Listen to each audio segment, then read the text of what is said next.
Merci, Papa Total Bekale. Bon, vous savez, le sujet sur qui est Jésus est un sujet d'une pertinence importante. Et je pense qu'il y aura plusieurs émissions. Tout à fait. Pour comprendre, expliquer, décrire, découvrir qui est Jésus, cet homme de Bethléem, comme vous l'avez dit. Alors, donc, pour cette émission introductive sur le sujet, j'aimerais qu'on revienne sur les fondamentaux. Parce que pour l'instant, on n'est pas... En fait, je ne sens pas qu'on est rentré dans le sujet. Qui est Jésus de Bethléem? Il y a deux voies à prendre avant de commencer ce sujet-là, avant de rentrer dans sa divinité. La première voie, c'est de savoir, est-ce que Jésus a existé? Si oui, on nous donne les dates de son existence, les preuves de son existence, son évolution, qu'est-ce qu'il a fait? La deuxième chose, sinon, qui est alors ce Jésus qu'on nous présente dans presque tous les courants religieux? Avant de rentrer, moi je vais prendre un exemple. Mon frère ici, il est catholique. Papa Yon est protestant. Mais je suis curieux de constater que les deux s'accordent pour dire que Jésus, vraiment, c'est Dieu. Je suis très curieux. Depuis quand les protestants et les catholiques prient le même Dieu? C'est la question que je pose. Depuis quand les catholiques et les protestants peuvent s'asseoir pour dire Jésus est Dieu, on est d'accord? Quand on sait ce que l'Église catholique a fait subir aux protestants, quand on sait les raisons pour lesquelles Martin a quitté l'Église catholique après avoir rédigé 95 thèses contre l'Église catholique, il a quitté l'Église catholique en 1517. Il a été même convoqué par le pape en 1522. Le pape a dit, Martin, renonce à ce que tu veux faire là, tu as envie de gaspiller notre business. Martin a dit jamais. Martin a quitté l'église, il va écrire des Vere de Falsa Religione Commentarios, 1525, le mouvement des protestants va naître. Pour combattre justement. Depuis quand? Moi, c'est la première chose qui m'étonne. Non, mais... Et c'est ça l'hypocrisie. Suivez, c'est ça l'hypocrisie que je n'aime pas dans le christianisme. Si vous demandez à Papa Yon, est-ce que les catholiques iront au ciel? Il va vous dire c'est faux. Tous sont perdus. Parce qu'ils adorent le diable. Mais vous les voyez les deux. Et c'est ça qui s'est passé entre les pharisiens et les sadducéens quand le Jésus qui est dans la Bible est venu. Avant que ce Jésus ne vienne, les deux ne s'entendaient pas. Parler de Jésus. Mais quand il est venu, non, ben je suis en train d'arriver. Quand il est venu, vous voyez, les deux là s'entendent alors qu'ils ont des croyances diamétralement opposées. C'est-à-dire que si tu m'aimes protester catholique, c'est la guerre. Partout dans le monde, ce sont les gens qui ont sémé le trouble, les guerres qu'on a dans le monde, c'est entre protestants et catholiques. Je reviens, oui. On y va. Quand on parle de Jésus, Jésus qu'on parle, je vous ai apporté des photos. Je vais poser la question aux chrétiens. Parce qu'on parle de l'homme de Bethléem et ils vont répondre. Est-ce que celui-là, monsieur le catholique? N'importe quoi. Oui. Lui, c'est Jésus. C'est une représentation. C'est une représentation. On représente quelque chose en fonction de ce qu'on a vu. Bien sûr. Donc ce blanc-là, je montre aux yeux de tout le monde, toute l'humanité. Ce blanc-là, qui a la barbe bien peignée, les cheveux bien, il a vraiment un tissu qui vaut pratiquement 10 millions, 15 millions de dollars. Donc cet homme-là, c'est Jésus. C'est une représentation. D'accord. La représentation, elle est parfaite. Alors on arrive, celui-là. Mais elle n'est pas différente de celle-ci. Elle n'est pas différente. Oui. Elle n'est pas différente. D'accord. Je donne la deuxième, la troisième. Et celle-là. Cette photo. Cette image falsifiée par les branhamistes.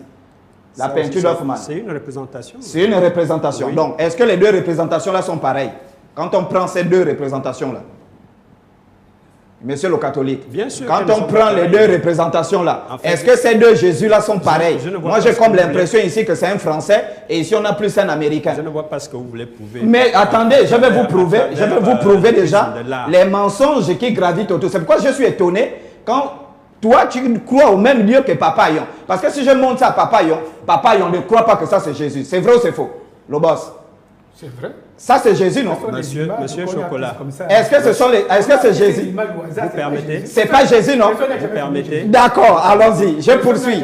Non, peuple africain, suivez les mensonges. On est là, non?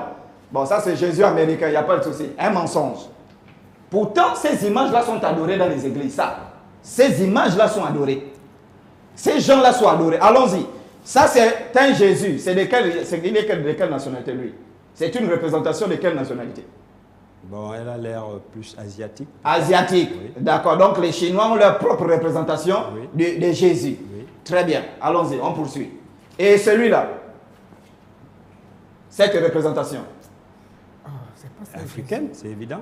C'est une représentation africaine. Oui. D'accord. Bon, si on fait toutes les... J'ai beaucoup, hein. Ici, on a même une représentation un peu plus bouddhiste, etc. C'est pour revenir à quoi, Papa Total? C'est que j'aimerais faire comprendre ici. Oui. On ne peut pas voir une personne qui a toutes ces représentations-là. Déjà, il y a quelque chose sur lequel on s'accorde. Ça, il n'y a pas quelqu'un dans l'Antiquité qui s'appelait Jésus. Ça n'existe pas. Les chrétiens vont vous dire, parce qu'il faut d'abord commencer par venir, est-ce que Jésus a existé? Jésus, le nom là, Jésus, le personnage Jésus n'a jamais existé dans l'Antiquité.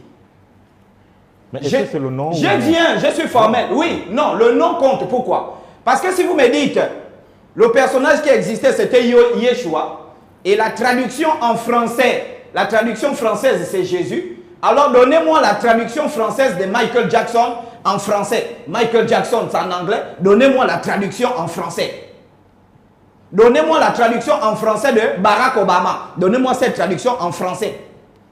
C'est pour revenir sur quelque chose de très pertinent où la tromperie est passée.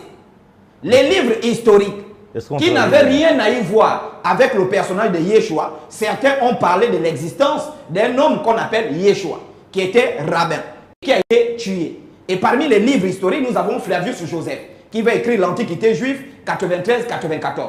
Et lui, il va parler brièvement de Jésus. Et je rappelle que Flavius Joseph, il est pharisien. C'est un historien de l'Antiquité juive qui n'a rien à y voir, qui n'a aucun intérêt de parler de Yeshua. Mais il va dire, en racontant les guerres qu'il va y avoir entre les Romains et les Juifs, notamment la guerre la plus connue, celle que Titus Valerius Taurus va causer en l'an 70, qui va pousser les Juifs à l'exil. Il va expliquer qu'en ce temps-là, vivait un sage, un maître qu'on appelait Yeshua, qui enseignait aux gens la vérité et qui a été tué. Voici, première chose. Deuxième, on a des Romains qui n'avaient également rien à y voir avec Jésus, qui vont parler notamment Pline, qui vont parler exactement de, comment est-ce qu'on appelle? Ils ne vont pas parler de Jésus, ils vont parler de Yeshua. Parce qu'on va quitter de Yeshua qui signifie Jéhovah sauve ou bien Dieu sauve à Jésus. Mais or, dans l'Antiquité, la lettre J n'existe pas dans l'alphabet juif. Et donc, on va se rendre compte que cette lettre-là va apparaître au 15e siècle. Ce sont les moines catholiques, parce que quand on assiste au développement des langues romanes, notamment le français, l'espagnol, tout ça, la lettre J va apparaître tardivement, pratiquement au 15e siècle, dans l'alphabet des langues européennes. Et c'est à partir de là qu'on va voir apparaître le nom Jésus. Donc, Jésus n'a jamais existé. Celui qui existait dans l'Antiquité, qu'on connaît, que l'histoire révèle, c'est celui qu'on appelle Yeshua. Alors, laissons un peu... Oui, on revient. Oui. Sur le plan spirituel. Oui. Non, mais avant de rentrer sur le plan spirituel, il faut d'abord qu'on s'accorde sur le plan physique. Parce que sinon, on va se mettre à mentir les gens. Non. Moi, j'ai écouté mon frère ici dire, le christianisme est en train de gagner du terrain. Quel christianisme qui gagne du terrain? Quel christianisme qui gagne du terrain en Afrique? Ça, c'est un mensonge qu'il faut corriger à la télé. Lequel des christianismes? Qui cite les pays où le christianisme gagne du terrain? Est-ce que c'est le christianisme catholique? Est-ce que c'est le christianisme protestant? Est-ce que c'est le christianisme des éveillés? Lequel des christianismes? Déjà, si c'est le christianisme catholique, c'est pas la peine, c'est en perte de vitesse. Les protestants en perte de vitesse. Mais on ne peut pas parler en un mot du christianisme. On ne peut pas le faire.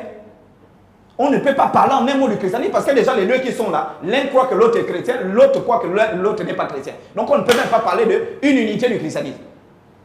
Il faut dire qu'actuellement, il y a des boutiques, c'est-à-dire les pasteurs qui sont à la fois animistes et qui se cachent derrière le christianisme, des pasteurs qui sont à la fois francs-maçons, qui se cachent derrière le christianisme, des pasteurs qui sont rosé-chrétiens, qui se cachent derrière le christianisme, spiritistes, qui se cachent derrière le christianisme, qui sont en train d'étendre leur commerce dans le monde. Mais ne dis pas que c'est Jésus qui est en train d'être enseigné, parce que ça, c'est complètement faux. Alors, maintenant, venons sur son enseignement. Mais on ne peut pas venir sur son enseignement si on ne s'accorde pas d'abord sur son existence. Parce qu'avant de venir sur son enseignement, il faut qu'on s'accorde sur son existence. Il y a quand même un enseignement derrière. Mais il faut d'abord qu'on s'accorde sur son existence. Le Jésus dont ils enseignent là, c'est qui? Tu veux t'accorder avec qui? Parce qu'il doit venir démontrer que... Non, pas total, il faut qu'on soit clair. Oui. Pour qu'on s'accorde sur l'enseignement de quelqu'un, moi je suis contre certains kémistes et animistes qui disent Yeshua n'a jamais existé. Je ne suis pas d'accord. Et l'argument qu'ils vont trouver, c'est de dire il n'y a pas de preuves historiques de son existence. Non, ce n'est pas parce que quelqu'un n'a pas laissé de preuves historiques qu'il n'a pas existé. Voilà. Moi, si je prends mon arrière-arrière-grand-père du côté des Fangs ou je ne sais pas quoi, il n'a pas laissé de preuves archéologiques ou quoi que ce soit. La seule preuve de son existence, c'est peut-être moi, que je suis là aujourd'hui. Mais du point de vue archéologique, il n'a certainement rien laissé. Ça ne veut pas dire que ce n'est pas parce que quelqu'un n'a rien laissé qu'il n'a pas existé. Voilà. Si on prend aujourd'hui, si les Européens n'avaient pas raconté les guerres que Mbombe Yanyande ou bien Zengi Fundu avaient eues avec les Européens, certainement beaucoup, on n'aurait même pas connu leur existence. Donc pour revenir sur la question, il faut d'abord qu'on s'accorde. Puisqu'il n'y a pas quelqu'un dans l'Antiquité qui s'appelle Jésus, ça n'existe pas. Alors, pour toi, s'accorder voudrait dire quoi? Oui. Non. Oui. Quand ils disent oui, d'accord, c'est... Non, il faut qu'on s'accorde. S'ils me disent, il y a quelqu'un qui s'appelle Jésus dans l'Antiquité, parce que moi je démontre par des preuves historiques que le mot apparaît, Jésus apparaît au 15e siècle. Jésus, ça apparaît au 15e siècle. Première chose qu'il doit me démontrer, il y a quelqu'un qui a vécu dans l'Antiquité qui s'appelait Jésus. Deuxième chose, il doit me démontrer, s'il ne s'appelait pas Jésus, il s'appelait Yeshua. Comment on quitte de Yeshua à Jésus? Parce qu'on ne traduit pas un nom. Tu voulais la parole? Donc voici où on en est. Je voulais